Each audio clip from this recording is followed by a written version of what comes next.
My name is John. I'm turning 45 this year. Today, I'd really like to share a story with you, a story of emotion, exhilaration, and a bit of serves you right. This story takes us back to my childhood. As a kid, I was a crybaby and slow, far from what you'd call brilliant. Indecisive, unable to make quick decisions, I was always dithering over things. For our summer vacation homework, we had to choose between growing roses or sunflowers. I'm going with sunflowers. I prefer roses. Mr. Hill, can I do both? While my classmates quickly made their choices, I couldn't decide. Sunflowers are synonymous with summer, aren't they? Sunflower seeds are Buster's favorite. My buddy, called Buster, is a Jungarian hamster. With his tiny body and beady eyes, he's absolutely adorable, like a little angel. If I managed to harvest a lot, he'd surely stuff his cheeks and munch away happily. Just imagining it brings a smile to my face. But sunflowers grow surprisingly large. We didn't have the space to grow a big sunflower at home. We do have a yard, but it's filled with my mom's vegetable garden, leaving no room for me. Maybe roses, then. I can grow roses in pots, so they don't need much space. As long as I don't forget to water them, they should grow healthy. If I place the pots in front of my house, our neighbors also can enjoy to see them. Thinking about it makes it even harder to choose. Am I just being greedy? John, you're the only one left. Rose or sunflower, which will it be? Mr. Hill asked. It's John again. Why can't you ever make up your mind quickly? Can't help it, John is just a slowpoke tortoise. The main character of a popular drama at the time was always messing up, and everyone called her the slowpoke tortoise. That phrase was quite a hit and even became a trend among us kids. Everyone, quiet down. John, you need to decide by the end of the day. Come to the staff room later to pick it up. Understood. For mischievous kids, a slowpoke turtle like me was just too tempting not to tease. Some of them would always pick on me. Hey slowpoke John, why can't you just hurry up and choose? I'll choose for you. You're getting a sunflower. Sunflower. I like sunflowers, but my yard is too small. Then go for the rose. But if I forget to water it, it'll die. What if I forget? That's your problem. Just don't forget. Let's stop bothering with slowpoke Sean and play basketball. Let's play basketball. Yeah, let's do it. My classmates ran out of the classroom, eager to play. I wanted to join in on the basketball game, but no one invited me. Being a slowpoke and I often stopped classes. Science and math were fine. Because there's only one right answer. Simple and straightforward, utterly basic. There's no need to fret. The problem is, yes, language arts. When faced with vague questions like what do you think the author was feeling at this time, I'm at a loss. How am I supposed to know what the authors felt? I've never met the authors, nor do I know their thoughts behind their writing. How can everyone else ponder the feelings of strangers and come up with answers? Suddenly it started raining, and I took shelter. The rain stopped quickly, so I started walking again. What were the feelings? Maybe they're thrilled, thinking, yes, the rain stopped, or perhaps they're disappointed, thinking, now I have to walk again. Or maybe they're just wondering why the rain stopped so suddenly. Of course, there's a context to every story. By carefully unraveling the context, one might glimpse the author's emotions. But if suddenly called upon during class, I have to respond immediately. During exams, I have to figure it out within the allotted time. That's when I give up. Anxiety overwhelms me and my thoughts can't keep up. The more I rush to answer, the more my mind spins, leaving my answer sheet blank. Alex, a classmate, is smart and wealthy, reigning as the leader of the rambunctious group. Alex seems frustrated with my slow pace. Because you can't answer quickly, you're holding up the class. Sorry, Alex. You're always like this. How can you not understand such a simple question? I know the answer, but I'm not sure if it's really correct. Oh, what are you talking about? If you know it, just answer. It's okay even if it's wrong. I hate making mistakes. If I do, everyone will laugh at me. Cut it out. Your attitude is so irritating. Look, I have exams next year. I don't have time to waste. If I fail my exams, it's your fault. Alex, despite his mischief, is bright and plans to take the entrance exam for a prestigious private middle school next year. He's intelligent, athletic, and well-liked. Sorry, Alex, but how can anyone know what the author felt unless they're the author themselves? Isn't it strange to even ask such a question? Listen, John, if it's a question, it means many people recognize its significance. Understand? Has everyone talked to the author? Man, you always nitpick. Is that why you can't score well? Is my thinking really just nitpicking? To truly understand an author's feelings, wouldn't you need to read the entire book? When asked what do you think, based on an excerpt, I have no choice but to surrender, saying, I don't know. Isn't that the normal response?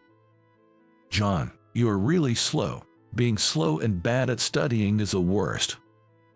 Alex's face, filled with disdain, seems triumphant, yet also twisted with irony. Summer vacation is paradise. I can relax without seeing Alex. But that was a big mistake. During the summer, I was sent to supplemental classes to study. I don't want to go to the classes, I protested desperately. But my mother said, John, you're always failing. If you don't work hard over the summer vacation to catch up, the second term will be tough. It's not that I don't know the answers. The exam time is just too short. Don't make excuses. You failed because you don't understand the material. No, Mom, that's not it. Besides, everyone has the same amount of exam time. If other kids can do it, why can't you do? If you don't understand, you should ask for help. If you don't work hard now, you'll struggle as an adult. It's not because I don't understand, I tell you. My words don't reach my mother. Reluctantly, I ended up attending supplemental classes where Alex was present. He was the leader there too. John, do you really think you can keep up here? I didn't want to come, but my mom. Are you treated like a slowpoke at home too? That's sad. No, it's not like that. Hey, everyone, be careful around this guy. He's slow, sluggish, and a complainer. John, just don't get in the way of our studies, okay? Yeah, I got it. Despite that, I was left behind even at the supplemental classes. This school was one of the top classes in the city, known for its fast-paced studies. The instructors spoke as fast as an express train. I couldn't keep up, as the discussion moved faster than I could digest the information. Before I knew it, the class was over. Alex, can I ask you something? I didn't understand apart from earlier. Could you explain it to me? Why should I have to teach you? I have another class now. Didn't I tell you not to drag us down? You're not just slow, you're incompetent. Change your name to incompetent, John. I'm not incompetent. Slow, sluggish, and incompetent, John. I bet you even killed your Rose, right? Behind Alex, the other students smirked. It's no use with them. They're completely on Alex's side. I don't want to go to the supplemental classes anymore. When I get home, how is it, John? Can you keep up with the studies there? Mom, I want to quit the supplemental classes. What are you saying? You're going to be a middle school student next year. You have to study hard now, or you'll fall behind. Hey, Mom, It's not that I don't understand the studies. I know the answers, but I told you not to make excuses. Have you done your homework? And you better take care of the roses or else. Mom, the roses, it bloomed beautifully, you know. Hey Mom, are you really looking at me in the flower? The summer vacation that was supposed to be fun ended up being just painful, hot, and misunderstood by everyone. After summer, fall came. A transfer student arrived in my class. This is Ryan Thompson. Ryan is good at studying, so you all might want to learn from him. I'm Ryan. Nice to meet you. Ryan, who came from the city, had a sharp and tall appearance, giving off an intellectual vibe. The girls were all abuzz and restless. In a few years, he'll surely become a top-tier handsome guy, his presence not the least bit annoying. But probably, Alex won't like him. Sure enough, during break time, Alex started to mess with Ryan. Ryan, where are you from? New York. Huh? Transferring at this time of year. Did your parents do something bad? What do you mean? Like his parents messed up and got demoted here. That's not true. My parents aren't bad people. Then what is it? My dad is taking over my grandfather's company, so we came here together. Which company? Pinecrest Construction. Pinecrest Construction, seriously? Yeah, seriously. Alex seemed to have a complex expression on his face before leaving the classroom. Alex, wake up, what's wrong? His entourage hurriedly followed him. That guy seems pretty full of himself. Is he always like that? Ryan spoke to me. Yeah, Alex is always like that. He's the smartest in this class, so everyone clings to him. Smart, huh? Jay, probably. The conversation didn't go much further. Once Alex was gone, the girls surrounded Ryan instead. It seems that the mysterious and handsome transfer student being popular isn't just a story found in movie or drama series. One day, on my way home, I stopped by my secret base. A dilapidated little shack, quietly standing in the corner of a vacant lot. Too shabby for anyone to care about, this shack was my secret haven. I love this place where I can relax and read a book without anyone disturbing me or making fun of me. On days when my mom was out working part-time, I'd kill time here. I was supposed to be at supplemental classes, but that place felt suffocating. So, I'd chill at my secret base until supplemental classes was supposed to end. Today, I borrowed an animal encyclopedia from the library. I wanted to learn more about the habitat of Jungarian hamsters, so Buster could live more comfortably. Humming to myself, I headed to the shack when I spotted a cardboard box on the vacant lot. Hearing some noise, I peeked inside and found newborn kitten meowing. Looking around, there was no sign of her mother cat. Nor was there anyone who might have abandoned her. What should I do? I already have Buster at home, so I can't take her with me. Maybe I should bring some milk from home. No, that's not right. If you're going to start something, you have to take responsibility until the end. When we got Buster, my dad gave me a stern talking to. Once you've intervened, you can't just abandon them halfway. You have to take care of them for the rest of their lives. That's what it means to own a pet, to take life into your hands, apparently. What should I do? But if I leave her here, this kitten will surely die. I decided to take the kitten to my secret base. However, I didn't know what to do next. The animal encyclopedia had information on every imaginable animal from around the world, but it didn't have a manual on how to care for kittens. What should I do? How do I take care of such small kitten? For now, I decided to go home and bring back some milk and bread. Wait here, I'll be right back. I spoke to the kitten and dashed home. When I got home, my mom was there. "John, what about supplemental classes?" "Mom, weren't you supposed to be at work today?" "I had a headache, so I took a day off. But never mind that, what about supplemental classes?" "I'm going now.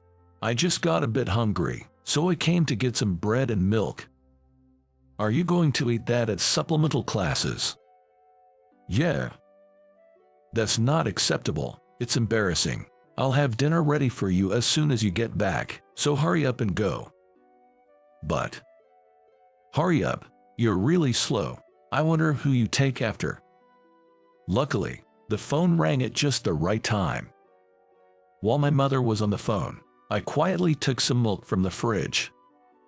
I decided to give up on the bread. The kitten probably couldn't eat it anyway. I returned to the base and fed the kitten the milk. Ideally, I should use a baby bottle or a dropper, as I've seen on TV. But since I didn't have such things, I dipped my finger in the milk and let her lick it off. She must have been very hangry because she sucked on my finger vigorously. Her strength was surprisingly strong, conveying a strong will to live. "Are you all alone too? Being alone is lonely, huh? But I can't take you home." I decided to keep the kitten at my secret base. I named her Muffin. She was brown with stripes, and her big, round eyes reminded me of a female anime character.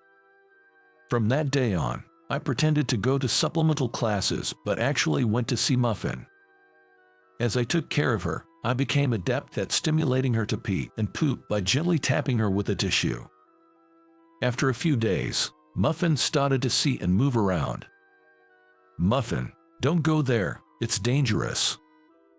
Though I called out, Muffin didn't seem to understand. As I was cleaning up the mess Muffin made, she disappeared. "Muffin, where did you go? Muffin?"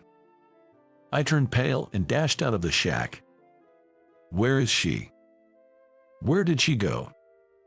It's dangerous for such a tiny one to be outside. I need to find her quickly." As I frantically searched, I heard a voice from behind. "John, what are you doing here?" Turning around, I saw Ryan. Ryan, have you seen a cat? A brown striped one with round eyes." "Your cat?" "Yeah, her name is Muffin." "She ran off somewhere." "It seems so." I must have had a pretty pitiful look on my face. Ryan peered at me with a worried expression. "All right, let's look for her together." "Really?" "Of course." With that, Ryan helped me search for Muffin. Winter evenings bring early nights, and the surroundings have already become completely dark. We peered into the overgrown bushes, but there was no sign of Muffin. Meow, meow. A faint cry came from somewhere. "There, John, over there, isn't that her?" It seems Muffin had crawled between some pieces of wood. Ryan carefully, gently, and slowly pulled Muffin out, making sure she didn't get hurt. "Muffin, I'm so relieved. This little one's leg is injured." "Where?" I could see something like blood on her back leg. "Maybe she cut it on the wood." "We should take her to a vet. At this hour, they should still be one open." "I can take her to a vet." "Why not?" As I hesitated to answer, Ryan seemed to understand. "Are you keeping her secretly in that shack?" "Yeah, it's my secret base." "Can't you take her home?" "I have a Jungarian hamster at home. But it's cruel to leave her like this." "Okay, I'll take her in." "Really? Are you sure?" "My family loves animals. Besides, this one is so cute, they'll definitely allow it." "Thank you, Ryan. I'm counting on you." And so, Muffin became Muffin Thompson. Ryan took Muffin to the vet that same day. Fortunately, the injury wasn't serious, and the vet said it would heal in a few days. This incident brought Ryan and me closer together. I visited Ryan's house almost every day to check on Muffin. The time spent with Ryan and Muffin was incredibly fun and flew by quickly. John, you're not bad at studying. It's more like you overthink things and take too long to come to an answer. Do you get frustrated with me, Ryan? I don't get frustrated. I just see that you're really trying hard, but that must be tough during tests, right? Yeah, I run out of time. It's because you overthink. John, you're not dumb. You just lack decisiveness because you overthink. But how can I be sure it's the right answer? John, you're like someone at a crosswalk who looks right, then left, then right again, and left again, and still worries about cars coming, looking back and forth again. If you keep doing that, you'll never cross the street. Checking is important though. Yes, but if you only keep checking, you won't move forward. Just trust your first instinct and write it down on the answer sheet. What if it's wrong? Then you just have to get it right next time. Stop pondering and just write down the first answer that comes to your mind. After school, Ryan and I practiced solving practice questions. We timed ourselves to finish within a set period. Whether it was right or wrong was secondary. The main aim was to produce an answer. John, don't hesitate. You're not bad at studying. You just have a habit of worrying. If you organize your thoughts and eliminate your doubts, your grades will improve quickly. Ryan's advice was beyond his years. Really smart people are amazing. Thanks to Ryan, I gradually became able to solve problems within the time limit. Ryan and I had Muffin in common. The more time we spent together, the deeper our friendship grew. For the first time in my life, I felt like I had a best friend. But there was someone who didn't find our friendship amusing. It was Alex. Hey, Ryan, if you hang out with incompetent John, you'll become incompetent too. John isn't incompetent. Who knows, he might even score better than you on the next test. That's impossible, because this guy can't keep up with his studies and is always skipping supplemental classes. John, were you going to supplemental classes? Oh, well, sort of. I told my mom I didn't want to go, but she signed me up anyway. Suddenly, an incident happened. There were consecutive incidents in the neighborhood where cats were being injured. Most were stray cats, but some were beloved pets. After several such incidents, a big fuss arose when the cat of Emily, one of classmates, was found in a tragic state. The discovery was made near my secret base, and somehow, I was treated as the suspect. John, you were hanging around that old shack, right? What were you doing there, enjoying hurting cats? No, I was just reading books. That's right, John wouldn't do such a thing. Ryan was on my side. Even when everyone looked at me with suspicion, only Ryan insisted on my innocence. I saw you playing with a cat there, chasing around a brown-striped one. Me too. You were chasing that brown-striped cat. Brown-striped cat. No. No. See, there are witnesses. Be honest, did you do something to Emily's cat? Not just her cat. Have you been hurting the neighborhood cats recently? No, it's not me. John, the brown-striped cat.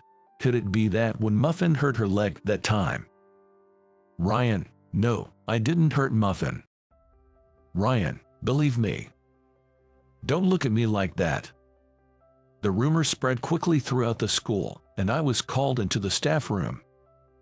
My parents were called, and even the police questioned me. There was no evidence that I had hurt any cats. Of course not, because I hadn't done it. But from that day on, Ryan stopped looking at me. I no longer belonged anywhere. A child like you, I can keep you at home. It's terrifying. My mother, who believed I was attending supplemental classes, couldn't forgive me for lying. The neighbors' eyes were harsh too. To my mother, I had become an unwanted child. I was sent to live with my paternal grandparents. The move was to a peaceful countryside where no one knew me. The entire area was laid back, which suited my slow pace. The study pace here was relaxed, and I, who was inherently good at studying, became an honor student. But living with my grandparents wasn't comfortable. They knew why I had been sent away. Even if I said I hadn't done it, they didn't believe me. Not even my parents believed me, so it was probably expected. I managed until high school, but I couldn't take it anymore beyond that. I wanted to go to college, but there was no money for it. I moved to New York and looked for a live-in job. No matter how good I was at studying, the only jobs available for a high school graduate like me were in manual labor. But I worked hard. As long as I kept my body moving and sweated it out, I didn't have to think about anything else. I just kept working hard, letting the days pass by. It had been about 5 years since I started working. Why don't you try for the promotion exam? Kevin, my boss, who was pleased with my work, suggested it to me. But I only had a high school diploma. Your educational background doesn't matter for the promotion exam. You work harder than anyone else here. Your work is meticulous and reliable. Sure, you might be a bit slower, but that's because you don't neglect the details. Even if you're slow, you always meet the deadlines. Everyone says they feel relieved when you're handling things. I was delighted. No one had ever valued me like this before. I have high hopes for you. You might even become a candidate for an executive position in the future. That's impossible. I couldn't be that presumptuous. Just being recognized like this was enough for me. Anyway, make sure you take the next exam, okay? Understood. People get motivated when they are expected to do well. I studied hard. Balancing work and study was tough, but the study methods Ryan taught me were very helpful. Even now, Ryan was helping me out. It's ironic, isn't it?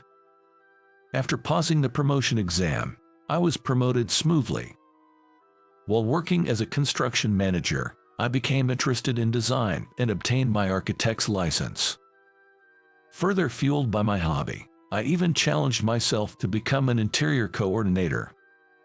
I, who always loved studying since childhood, was filled with the joy of encountering new knowledge. Enjoying studying led to promotions and salary increases.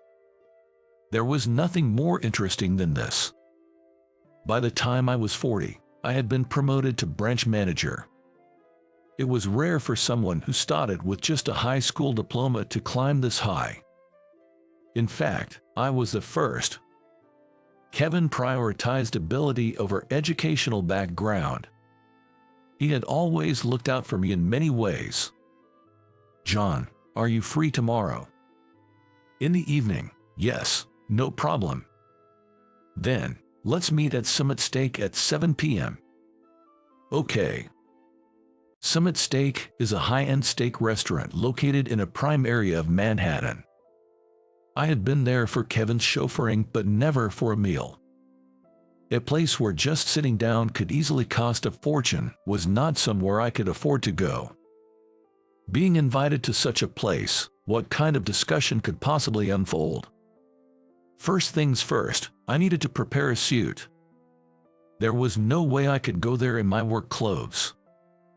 As soon as the workday ended, I dashed out of the office and headed to a suit store.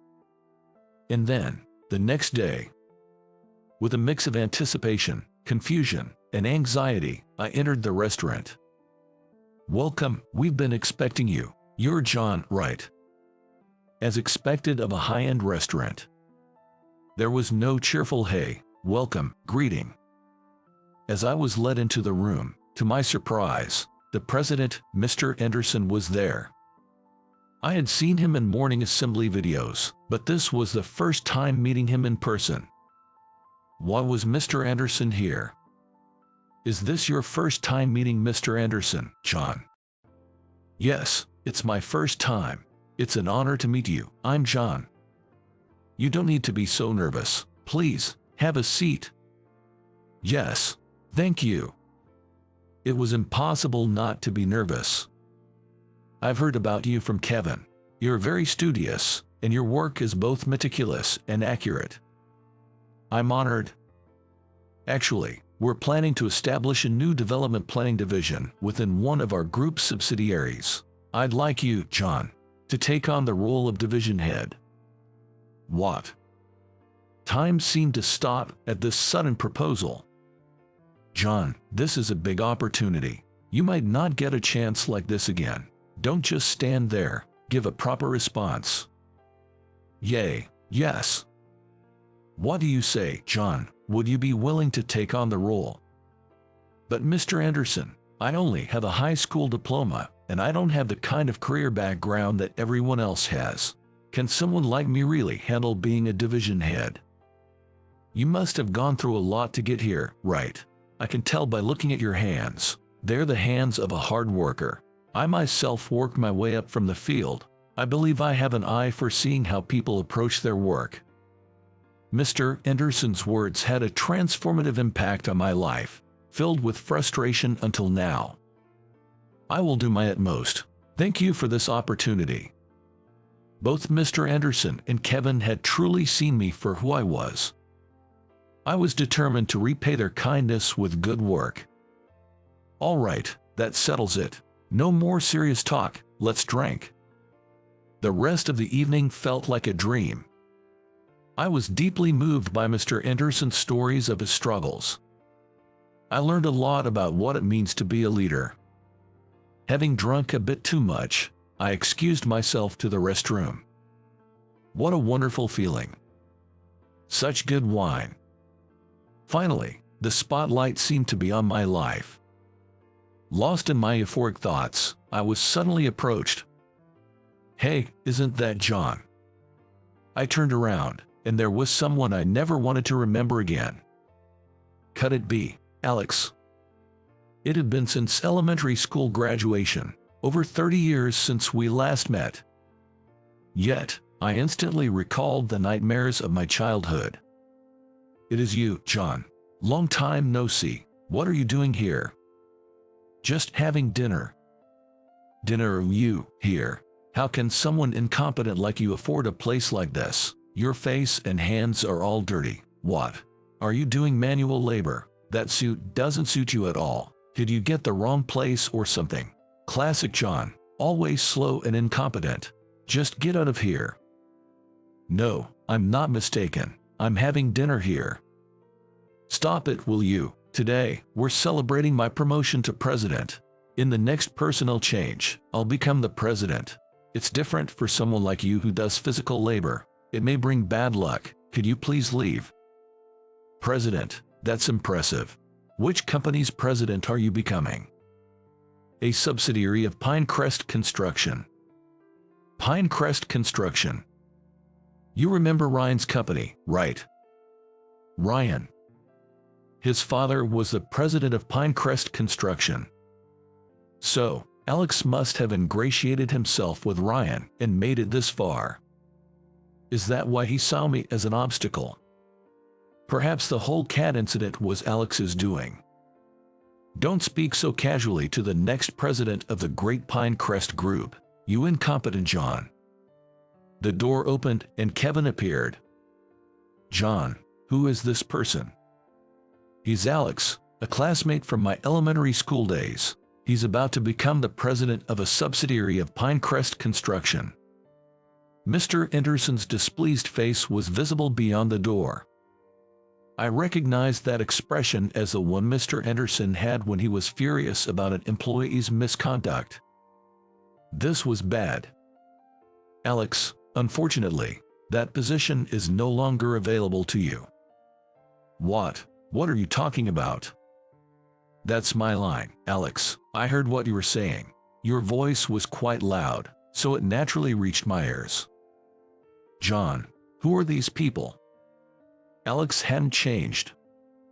He was still arrogant in front of anyone. I have no intention of entrusting my company to someone who looks down on others and uses foul language. Your promotion is cancelled. What? Alex, this is Mr. Anderson of Pinecrest Holdings. Huh?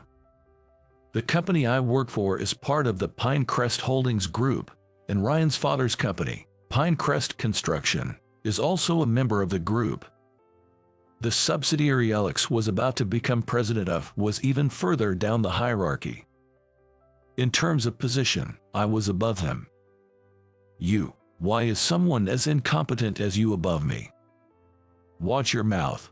John has worked harder than anyone to get here.